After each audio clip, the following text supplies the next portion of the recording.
पञ्चाशदब्दमधुना स्ववयोर्धरूपम् एकं परार्धमतिवृत्य हि वर्ततेऽसौ। तत्रान्त्यरात्रिजनितान् कथयामि भूमन् पश्चाद्दिनावतरणे च भवद्विलासान्। दिनावसानेऽध सरोजयोनिः सुषुप्तिकामस्त्वयि सन्निलिल्ये। जगन्ति च त्वज्जठरं समीयुः तदेदमेकार्णवमास विश्वम्। तवैव वेशे फणिराजिशेषे जलैकशेषे भुवने स्मशेषे। आनन्दसान्द्रानुभवस्वरूपः स्वयोगनिद्रा परिमुद्रितात्मा।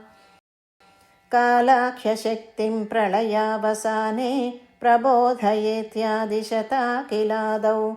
त्वया प्रसुप्तं परिसुप्तशक्तिः व्रजेन तत्राखिलजीवधाम्ना।